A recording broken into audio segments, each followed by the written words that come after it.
Hello students, I am Anjali from education point. आज हम बात करेंगे 10th के एग्ज़ाम की, जो सोशल साइंस का एग्ज़ाम हुआ है आज। स्टार्ट करते हैं बिना टाइम वेस्ट किए क्वेश्चन नंबर 1 से। Question number 1, which of the following is the official language of India. हमें पता है कि इंडिया की 2 ही ऑफिशियल लैंग्वेज है, बाकी 22 इंडिया की शेड्यूल लैंग्वेजेस हैं। दो जो ऑफिशियल लैंग्वेज है उनके नाम है English and Hindi. Option D यहाँ से करेक्ट हो जाता है, only 1 and 2। Next question, which of the following state is related to Sardar Sarovar water resource project. Gujarat इसका करेक्ट आंसर है। सरदार सरोवर डैम भी गुजरात में है, जो नर्मदा रिवर के ऊपर है। Option A is correct.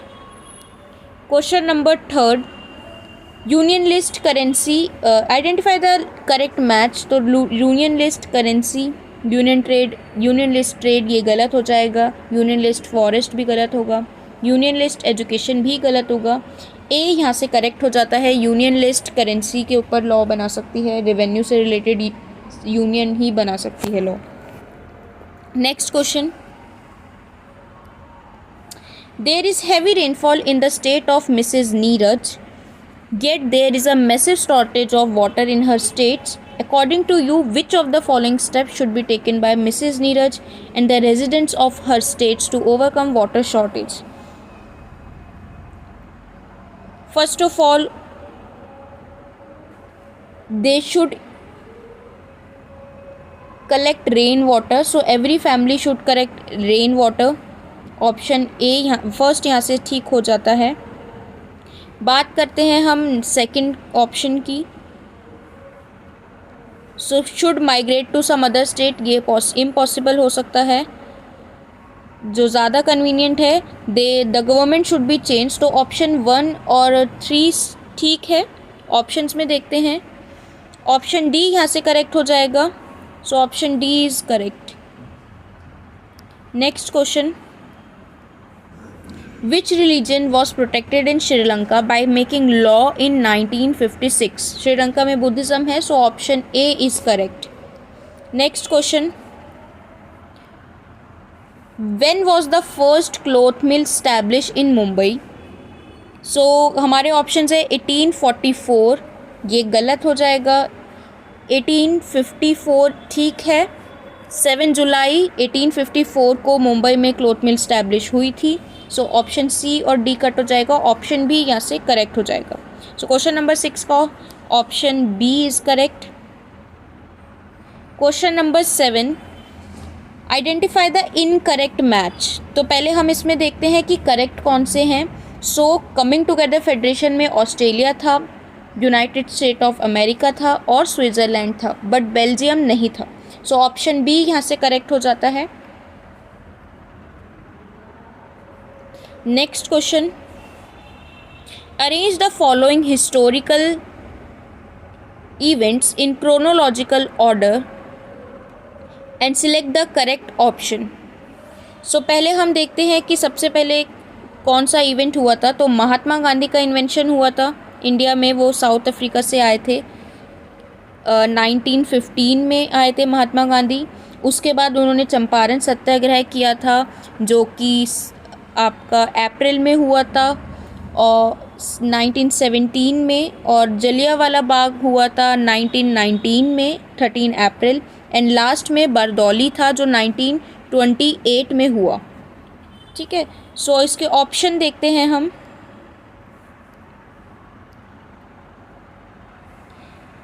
सबसे पहले महात्मा गांधी आए थे, तो इसमें 1 और 3 लिखा है, तो ये कट हो जाएगा ऑप्शन बी और डी। अब हमको 2 ऑप्शंस में से देखना है, ऑप्शन ए और ऑप्शन सी। हमें ये पता है कि बरदौली किसान सत्याग्रह 1928 सबसे लास्ट में हुआ था। ऑप्शन सी यहाँ से करेक्ट हो जाता है। Next question, which of the following steps could have led to civil war in Belgium. इसका ऑप्शन सी करेक्ट होगा। By providing a majority to Dutch speaking people in central government. वहाँ पे Dutch speakers को majority मिल रही थी central government में। इसका ऑप्शन सी होगा। क्वेश्चन नंबर 10 देखते हैं अब हम। Identify the correct statement in 1947 Frederic Sorrieu a French artist created a series of painting. So ये गलत है स्टेटमेंट, 1947 नहीं था वो 1884 था, 1848 था। और नेक्स्ट स्टेटमेंट हम देखने से पहले हम ऑप्शन डी देखते हैं। गुजिपी माजीनी वॉज रिलेटेड टू ब्रिटेन, ये भी गलत है, वो इटली से बिलोंग करते थे। और वीना कांग्रेस 1820 में नहीं हुआ था, 1814 टू 15 में हुआ था। सो ये भी गलत हो जाएगा। बचा हमारे पास ऑप्शन बी, सो यहाँ से ऑप्शन बी करेक्ट हो जाएगा। So option B is correct. The first clear expression of nationalism occurred with the French revolution in 1789। Next question, where is the headquarter of European Union located? तो European Union का headquarter Brussels में है। Option C is correct, क्योंकि श्रीलंका में भी नहीं हो सकता, यूएस में भी नहीं हो सकता, ब्रिटेन में भी नहीं हो सकता, क्योंकि ब्रिटेन यूरोपियन यूनियन का पार्ट ही नहीं है। So Brussels, option C is correct. Which state first started joint forest management in India? तो इसका ऑप्शन सी है, ओडिशा में हुआ था 1988 में ये। So option C is correct. Next question, there is enough for everybody's need not for anybody's greed. ये statement Mahatma Gandhi ने दी थी in the context of not freedom movement nor against colonialism in the context of African independence, ये भी गलत है। सो हमारे पास option D बचा। सो यहाँ से ऑप्शन डी हमारा करेक्ट हो जाएगा, in the context of resource conservation.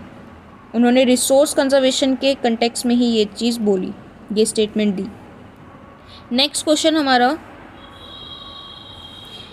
Select the correct option by matching the columns. हम यहाँ पे देख सकते हैं कि अगर हमें ये पता हो कि मानस टाइगर रिजर्व असम में है और हम इसके लिए श्योर हैं, तो इस क्वेश्चन को हम एलिमिनेशन टेक्निक से भी कर सकते हैं। देखिए कैसे होगा, ऑप्शंस देखते हैं यहाँ पे। मानस टाइगर रिजर्व असम में है और ऑप्शंस में जो है वो एक ही में है, 2 का डी, बाकी सब में नहीं है।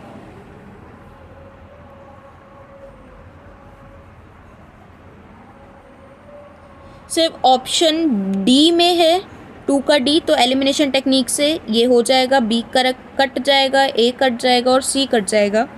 अब क्वेश्चन में देखते हैं, मानस टाइगर रिजर्व असम में है, पेरियर टाइगर रिजर्व केरला में है, बांधवगढ़ नेशनल पार्क मध्य प्रदेश में है और सरिस्का वाइल्ड लाइफ राजस्थान में है। So option D is correct.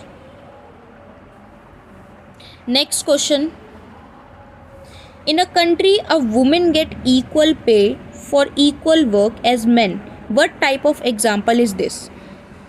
Options देखते हैं, religious inequality, religious equality, gender inequality and gender equality.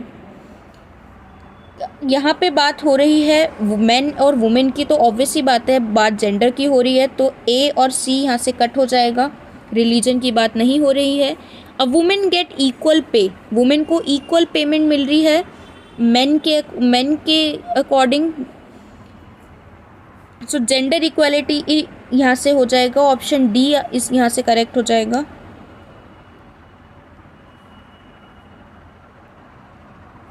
Identify the type of soil on the basis of following characteristics. ये क्वेश्चन इजी था। Soil are generally sandy. अब हमें पता है जो Sandy soil होती है वो एरिड सॉइल को बोलते हैं, तो यहाँ से ऑप्शन डी हमारा करेक्ट हो जाएगा। This soil can be made cultivable by irrigating it properly, so D यहाँ से करेक्ट हो जाएगा। नेक्स्ट क्वेश्चन हमारा, the central government has right to make laws on subject of computer software, assertion बिल्कुल correct है। The central government has the right to make laws और residuary subject, reason भी correct है, तो यहाँ से हमारा हो जाए ऑप्शन ए करेक्ट हो जाएगा। Both A and R correct, reason is the correct explanation of assertion. Next question, the Indian wildlife protection act was implemented in 1972। ये स्टेटमेंट बिल्कुल करेक्ट है। Protecting wildlife in India is sole responsibility of government, ये incorrect हो जाएगा। Wildlife protection की responsibility government के साथ साथ सिटीजन्स की भी है, जुडिशरी की भी है। सो ये वाली स्टेटमेंट यहाँ से गलत हो जाएगी, सिर्फ गवर्नमेंट की नहीं है। सो यहाँ से हमारा ऑप्शन सी करेक्ट हो जाएगा, assertion is true but reason is false. Next question, the proportion of children that die before age of 1 year as proportion of 1000 live children born in particular year represent the infant mortality, ये correct statement है। Literacy rates measure the proportion of literate population in 7 and above the age group, ये भी correct है, लेकिन यहाँ पे reason correct नहीं होगा। सो ऑप्शन बी यहाँ से करेक्ट हो जाएगा, assertion and reason are correct but reason is not correct explanation of assertion। Next question,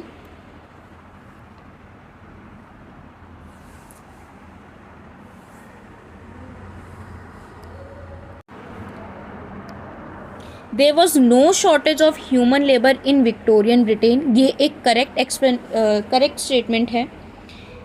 next statement देखते हैं, poor farmers and unemployed people were moving from cities to village, यहीं से ही आपको पता चल जाना चाहिए। अनएम्प्लॉयमेंट के लिए विलेज से सिटीज़ में आते हैं लोग, विलेज टू सिटीज़ में माइग्रेशन होता है, सिटीज़ टू विलेज में नहीं होता। तो ये स्टेटमेंट हमारी गलत हो जाएगी। सो यहाँ से हमारा assertion is true but reason is false. So option C यहाँ से करेक्ट हो जाएगा। अगर आपको फर्दर एक्सप्लेनेशन चाहिए और क्वेश्चंस की, सो आप कमेंट्स बॉक्स में बताइए और बने रहिए हमारे साथ। Thank you so much for watching.